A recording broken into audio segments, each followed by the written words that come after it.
ಈಗ ತಾನೊಬ್ಬ ವಿದ್ಯಾರ್ಥಿ suicide attempt ಮಾಡಿಕೊಂಡು ನಿಮ್ಮ ಆಸ್ಪತ್ರೆಗೆ ಬಂದು ಸೇರ್ಕೊಂಡಿದ್ದಾನೆ. ಇದ್ರ ಬಗ್ಗೆ ಏನು ಹೇಳ್ತೀರಾ? ನೋಡಿ, ಅವನನ್ನ ಇನ್ನೂ ಈಗ ತಾನೇ ಕರ್ಕೊಂಡ್ಬಂದು ಆಸ್ಪತ್ರೆಗೆ ಸೇರಿಸಿದ್ದಾರೆ. His condition is very critical. ಆ ಹುಡುಗ ಸೂಸೈಡ್ ಮಾಡ್ಕೊಳ್ಳೋಕ್ಕೆ ಪ್ರಯತ್ನ ಪಟ್ಟಿದ್ದಾನೆ.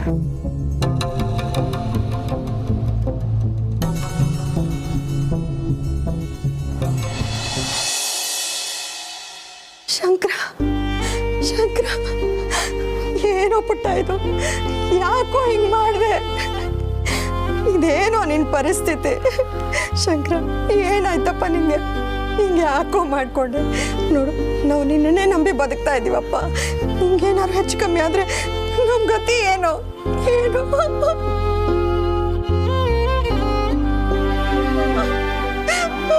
ಇಲ್ಲೆಲ್ಲ ಅಳ್ಬಾರ್ದಮ್ಮ, ಪೇಷಂಟಿಗೆ ಡಿಸ್ಟರ್ಬ್ ಆಗುತ್ತೆ. ಡಾಕ್ಟ್ರು ಬೈತಾರೆ, ಬನ್ನಿ ಈ ಕಡೆ.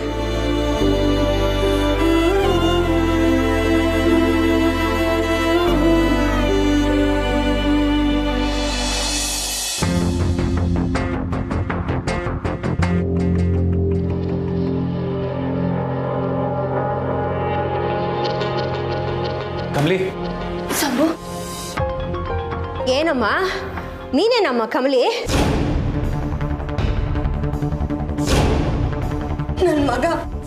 ನನ್ನ ಮಗ ನಿನ್ಗೇನು ಅನ್ಯಾಯ ಮಾಡಿದ್ನಮ್ಮ? ನಮ್ಮಂತವ್ರ ಮನೆ ಹುಡುಗ ಓದಕ್ ಬರೋದೇ ತಪ್ಪ? ಅಮ್ಮ, ನಾನು ಓದಬೇಕು ಅಂತ ಚಿಕ್ಕ ವಯಸ್ಸಿಂದ ಹೇಳೋನು. ಅವನೇ ಕಷ್ಟಪಟ್ಟು ಸ್ಕಾಲರ್ಶಿಪ್ ತಗೊಂಡು ಇಲ್ಲಿವರೆಗೂ ಓದ್ಕೊಂಡು ಬಂದಿದ್ದಾನೆ. ಈ ಸಲ ಎರಡು ಮಾರ್ಕ್ ಕಮ್ಮಿ ಆಯಿತು ಅಂತ ನಿಮ್ಮ ಕಾಲೇಜ್ನವರು ಫ್ರೀ ಸೀಟ್ ಕೊಡಲ್ಲ ಅಂದ್ಬಿಟ್ರು. ಅದೇ ದುಃಖದಲ್ಲಿದ್ದ ನನ್ನ ಶಂಕರ. ಅವನ ಗಾಯದ ಮೇಲೆ ಬರೀ ಎಳೆದ್ಬಿಟ್ಟಿಯಲ್ಲಮ್ಮ. ಚೆನ್ನಾಗಿರ್ತೀಯ ನೀನು? ಚೆನ್ನಾಗಿರ್ತೀಯನಮ್ಮ?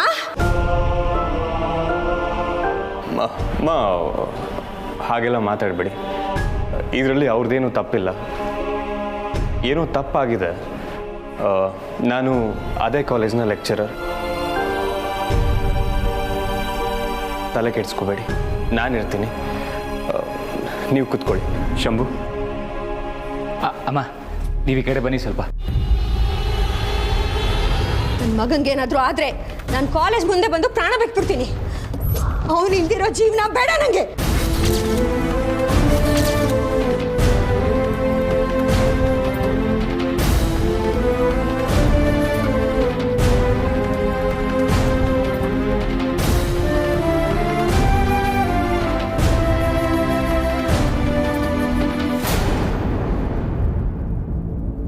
ಕಮಲಿ ಅವರೇ, ಆಗಲೇ ಅಳ್ಬೇಡಿ ಅಂತ ಹೇಳಿದ್ನಲ್ಲ.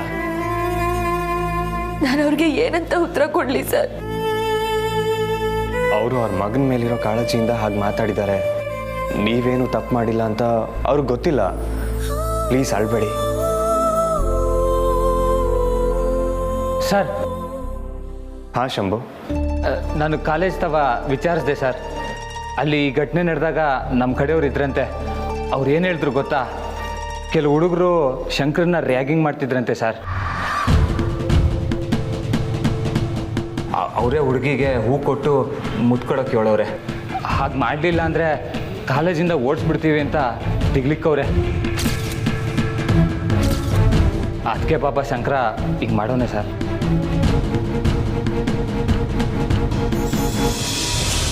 ಯಾರು ರ್ಯಾಗ್ ಮಾಡಿದ್ದು? ನನಗೂ ಗೊತ್ತಿಲ್ಲ ಸರ್.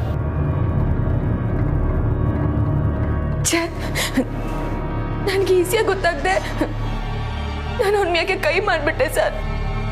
ನಾನು ಈಗಲೂ ಹೇಳ್ತೀನಿ ಕಮಲಿ ಅವರೇ, ನಿಮ್ಮ ಜಾಗದಲ್ಲಿ ನಾನೇ ಇದ್ದಿದ್ರು ಅದೇ ಕೆಲಸ ಮಾಡ್ತಿದ್ದೆ. ಡೋಂಟ್ ವರಿ, ಏನಾಗುತ್ತೋ ನೋಡೋಣ.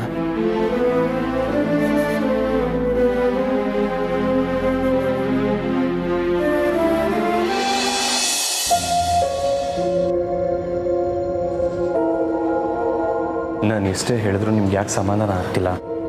ಅವ್ರ ತಾಯಿನೇ ಹೇಳಿದ್ರಲ್ಲ, ಅವನಿಗೆ ಫೀಸ್ ಕಟ್ಟೋ ಟೆನ್ಷನ್ ಇತ್ತು ಅಂತ. ಅದೇ ಟೈಮಲ್ಲ ಈ ಇನ್ಸಿಡೆಂಟು ಆಗಿದೆ. ಹೇಗೂ ಅವನ ರೂಮ್ಮೇಟ್ ಬಂದು ಕಾಪಾಡಿದ್ನಲ್ಲ.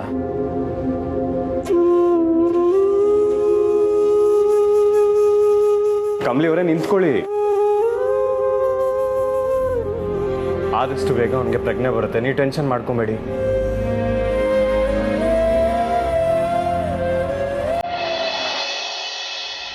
ನಂಗೆ ಏಟ್ ಕಷ್ಟನ ಕೊಡು, ಆದ್ರೆ ನನ್ನಿಂದ ಇನ್ಯಾರಿಗೂ ಕಷ್ಟ ಆಗದ್ ಬೇಡ. ಸಣ್ಣದಾಗೆ ನೋವು ಮಾಡಿದ್ದೇನೆ ನನ್ನಿಂದ ತಡಿಯಕ್ಕಾಗಕ್ಕಿಲ್ಲ ದೇವ್ರೆ. ಅಂಥದ್ರಾಗೆ ಜೀವಪಾಯ ಆಗೋಂತ ಅನಾಹುತ ನಂಗೆ ಗೊತ್ತಿಲ್ಲದೆ ಆಗೋಗೈತೆ. ದಯವಿಟ್ಟು ಆ ಹುಡ್ಗಂಗೆ ಏನು ಆಗ್ದಂಗೆ ಕಾಪಾಡು. ನಾನುವೇ ಒಂದ್ ಸಮಯದಾಗೆ ಫೀಸ್ ಕಟ್ಟಕ್ ದಾರಿ ಇಲ್ದೆ ಒದ್ದಾಡಿವ್ನಿ. ಆ ಕಷ್ಟ ಎಂತದ್ದು ಅಂತ ನಂಗೆ ಅರ್ಥ ಆಯ್ತೈತೆ. ದೇವ್ರೆ, ಆಚೆ ಕುಂತಿರೋ ಅವ್ರ ತಾಯಿ ಅಳದ್ನ ನನ್ನಿಂದ ಕೇಳಕ್ ಆಯ್ತಿಲ್ಲ. ದಯವಿಟ್ಟು ಅವನ ಜೀವಕ್ಕೆ ಅಪಾಯ ಮಾಡದೆ ಅವನನ್ನ ಉಳಿಸ್ಬಿಡು. ದಯವಿಟ್ಟು ಅವನನ್ನ ಕಾಪಾಡು ದೇವ್ರೆ. ನನ್ನಿಂದ ಕಮಲಿ ಅವ್ರನ್ನ ಹೀಗೆ ನೋಡೋದಕ್ಕಾಗಲ್ಲ ದೇವ್ರೆ. ಆದಷ್ಟು ಬೇಗ ಆ ಹುಡುಗ ಕಣ್ತೇರಿಲಿ, ಅವನಿಗೇನು ಅಪಾಯ ಆಗದೆ ಇರೋ ಹಾಗೆ ಕಾಪಾಡಪ್ಪ.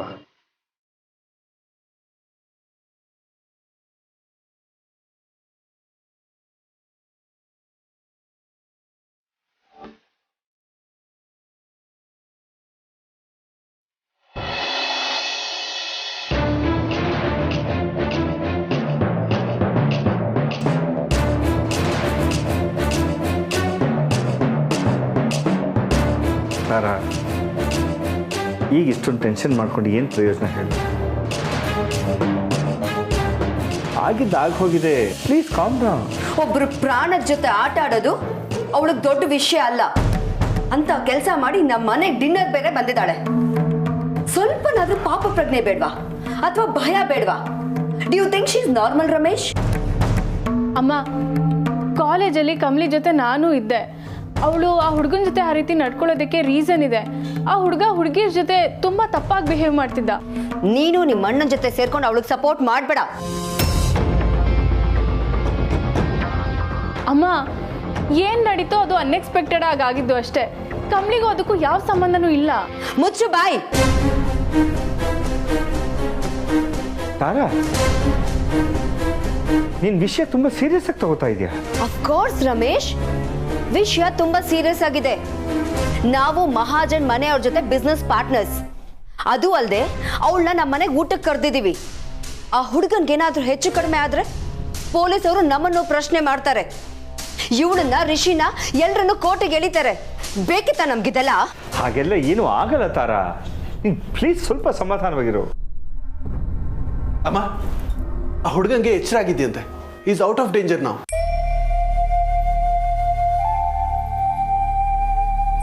ಹೌದೇನೋ? ಯಾರು ಹೇಳಿದ್ರು? ಅಪ್ಪ, ನ್ಯೂಸ್ ಚಾನೆಲ್ ಹೇಳ್ತಿದ್ದಾರೆ. ಅವನು ಕಣ್ಬಿಟ್ಟಿದ್ದಾನಂತೆ. ಪ್ರಾಣಕ್ಕೇನು ಅಪಾಯ ಇಲ್ವಂತೆ.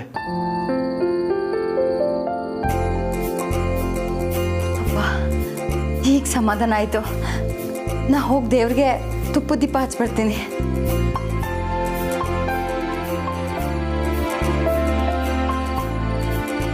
ಅವನ್ ಬದುಕೊಂಡ ಅಂದ ಮಾತ್ರಕ್ಕೆ ಮಾಡಿದ ತಪ್ಪು ಸರಿ ಆಗಲ್ಲ ರಮೇಶ್. ಮೊದ್ಲು ನೀವೆಲ್ಲ ಅವಳಿಗೆ ಸಪೋರ್ಟ್ ಮಾಡೋದನ್ನ ನಿಲ್ಸಿ. ಅದೇ ಅವಳಿಗೆ ಧೈರ್ಯ.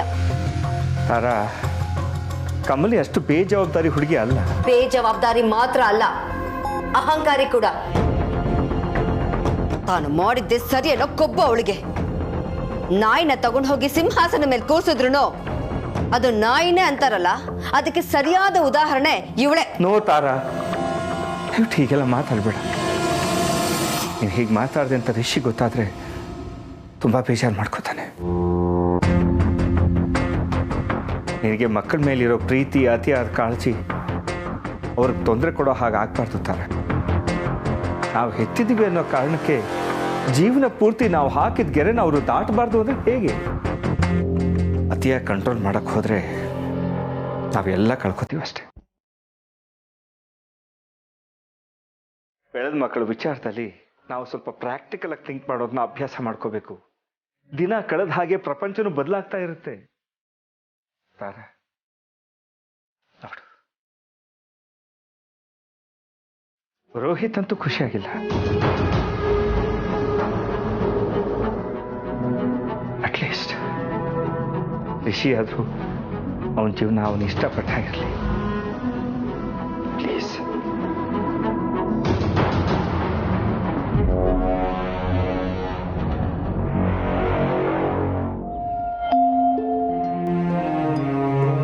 ಅಮ್ಮ, ನೀನು ಭಯಪಡೋ ಹಾಗೆ ಏನೂ ಆಗಲ್ಲ. You don't worry.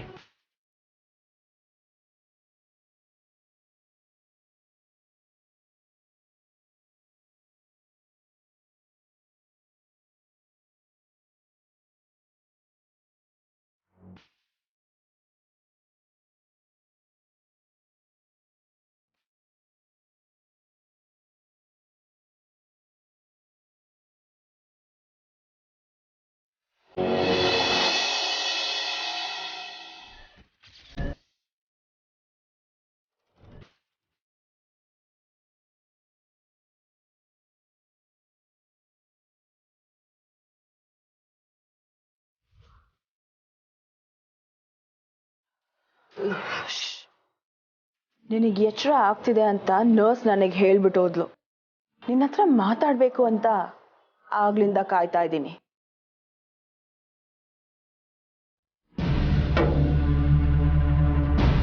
ಸರ್, ನಾನು ಹುಡುಗಂತ ಮಾತಾಡಬೇಕು ಸರ್. ಮಾತಾಡ್ಬೋದು, ಅವನಿಗಿನ್ನೇನು ಎಚ್ಚರ ಆಗುತ್ತೆ. ಬನ್ನಿ.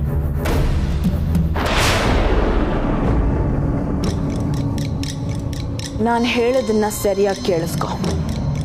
ನೀನು ಈಗ ಸೂಸೈಡ್ ಅಟೆಂಪ್ಟ್ ಮಾಡಿದ್ದಕ್ಕೆ ಕಮಲಿ ನಿನ್ನ ಅವಮಾನ ಮಾಡಿದ್ದೆ ಕಾರಣ ಅಂತ ಎಲ್ಲ ಕಡೆ ನ್ಯೂಸ್ ಹಬ್ಬಿದೆ. ಇಲ್ಲ ಇಲ್ಲ, ಇದರಲ್ಲಿ ಕಮಲಿ ಮೇಡಮ್ದೇನೂ ತಪ್ಪಿಲ್ಲ. ನಾನು ಈಗ ಮಾಡ್ಕೊಳ್ಳೋದಕ್ಕೆ ಕಾರಣ ನೀವೆಲ್ಲ ಸೇರಿ ನಂಗೆ ಸಹಾಯ ಮಾಡಿದೆ, ರ್ಯಾಗ್ ಮಾಡಿದ್ದಕ್ಕೆ.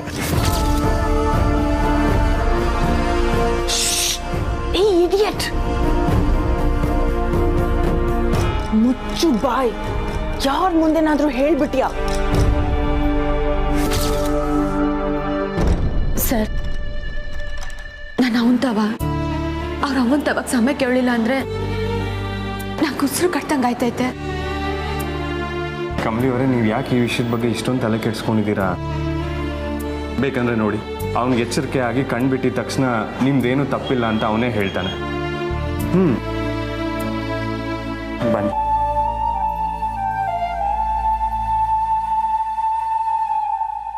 Shut up.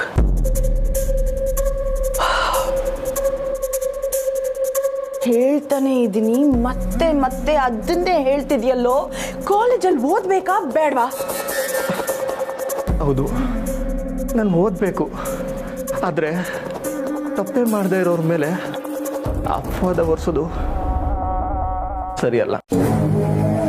ಯೋ ಪೆದ್ದ, ನೀನ್ ನಾನು ಹೇಳ್ದಂಗೆ ಹೇಳಿದ್ರೆ ನಿನ್ನ ಇಡೀ ಲೈಫ್ ನೀನ್ ಏನೇನೆಲ್ಲ ಓದಬೇಕು ಅಂತಿದ್ಯೋ ಅಷ್ಟಕ್ಕೂ ನಾನೇ ಫೀಸ್ ಕಟ್ತೀನಿ.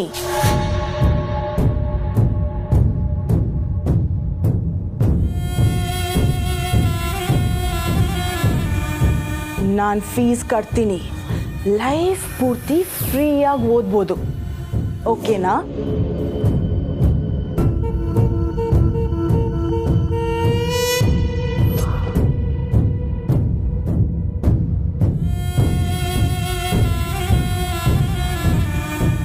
Good, very good. ಯಾರೇ ಕೇಳಿದ್ರು ನಾನು ಹೇಳ್ದಂಗೆ ಹೇಳಬೇಕು.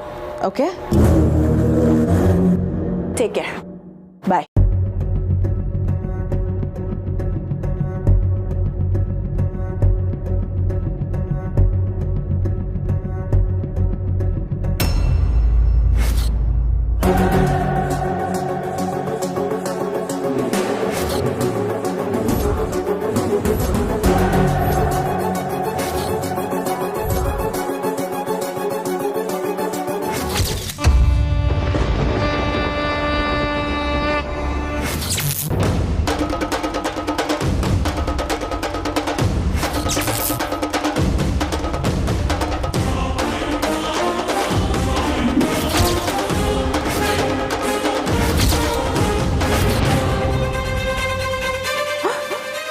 ಅಜ್ಜಿ, ನಾನು ಮಾತಾಡಿದ್ನೆಲ್ಲ ಕೇಳಿಸ್ಕೊಂಡ್ರ ಹೇಗೆ?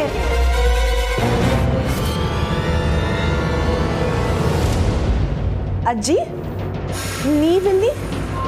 ನೀನು ಇಲ್ಲೇನು ಮಾಡ್ತಿದ್ಯಾ ಅನಿಕಾ?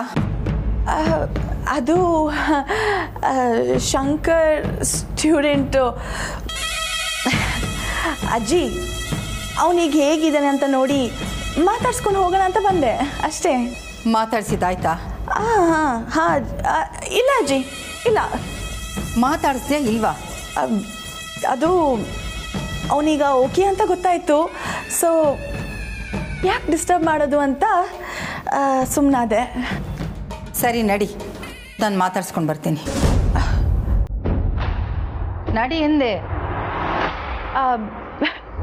ಬನ್ನಿ ಅಜ್ಜಿ, ನಾನು ಇಲ್ಲೇ ಇರ್ತೀನಿ, ಒಟ್ಟಿಗೆ ಹೋಗೋಣ.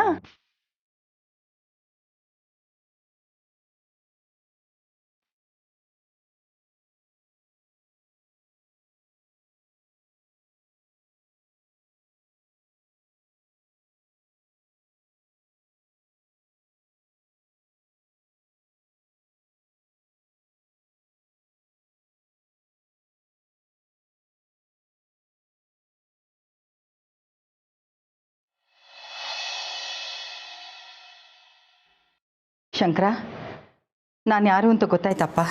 ನಮಸ್ತೆ. ಇಲ್ಲ ಇಲ್ಲ ಇಲ್ಲ, ಮಲ್ಕೋ ಮಲ್ಕೋ, ಪರವಾಗಿಲ್ಲ.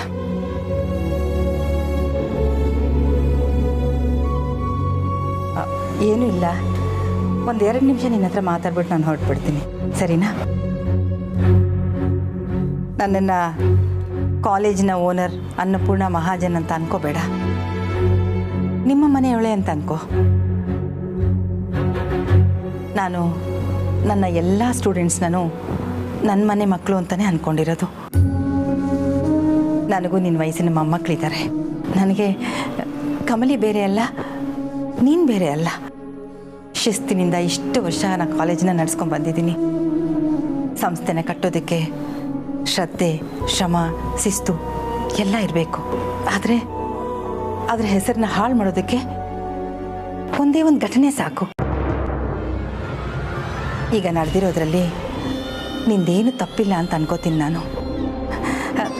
ಒಂದು ವೇಳೆ ತಪ್ಪಿದ್ರೂ ನಾನು ಕ್ಷಮಿಸ್ತೀನಿ. ಆದರೆ ಏನು ನಡೀತು ಅನ್ನೋ ಸತ್ಯ ನಮಗೆ ತಿಳಿಬೇಕು ಅಷ್ಟೇ. ನಮ್ಮ ಸಂಸ್ಥೆ ಯಾವತ್ತಿಗೂ ನಿನ್ನಂಥ ವಿದ್ಯಾರ್ಥಿಗಳ ಪರ ಇದ್ದೇ ಇರುತ್ತೆ. ಈಗ ನಾನು ಕೇಳೋ ಪ್ರಶ್ನೆಗಳಿಗೆ ನೀನು ಯಾರಿಗೂ ಭಯ ಪಡದೆ ಉತ್ತರಿಸ್ಬೇಕು ಶಂಕರ, ಒಪ್ಪಿಗೆನಾ?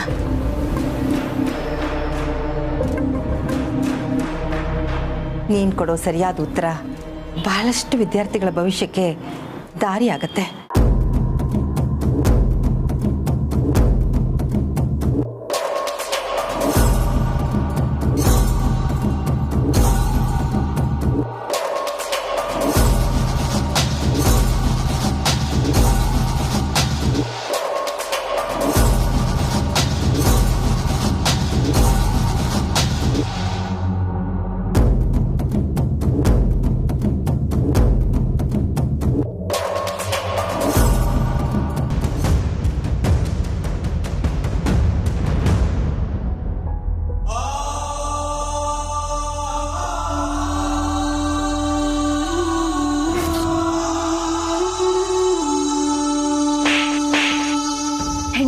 ಹೆಂಗ್ ನಡ್ಕೊಬೇಕು ಅಂತ ಗೊತ್ತಿಲ್ಲೇನೋ ಅಯೋಗ್ಯ.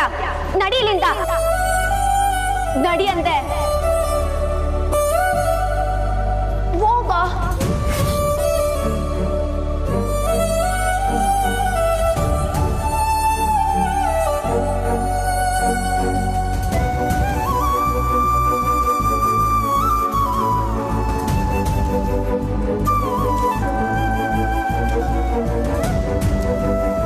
ಶಂಕರ ಶಂಕರ ಶಂಕರ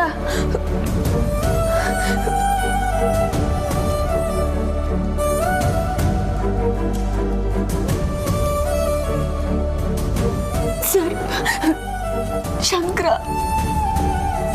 ಕಮಲಿ ಅವರೇ, ಅವ್ನು ಮಲಗಿದ್ದಾನೆ. ಮೋಸ್ಟ್ಲಿ ಡಾಕ್ಟರ್ಸ್ ಮೆಡಿಸಿನ್ಸ್ ಕೊಟ್ಟಿರ್ತಾರೆ. ಸರ್, ನಾನು ಶಂಕುಂತವ ಮಾತಾಡಬೇಕು. ಪ್ಲೀಸ್ ಅರ್ಥ ಮಾಡ್ಕೊಳ್ಳಿ, ಅವನ್ನ ಡಿಸ್ಟರ್ಬ್ ಮಾಡೋದು ಬೇಡ. ನಾನೀಗ ತಾನೇ ಡಾಕ್ಟರ್ ಹತ್ರ ಮಾತಾಡ್ಕೊಂಬಂದೆ. He is out of danger. ಅವ್ನಿಗೇನು ಆಗಿಲ್ಲ ಅಂತ. ಒಳ್ಳೆ ಹಾಸ್ಪಿಟಲ್, ಒಳ್ಳೆ ಡಾಕ್ಟರ್ಸ್, ಅವ್ನಿಗೇನು ಆಗಲ್ಲ. ಹುಷಾರಾದ್ಮೇಲೆ ನೀವು ಅವನ ಹತ್ರ ಮಾತಾಡ್ಬೋದು. ಈಗ ಹೋಗೋಣ ಬನ್ನಿ.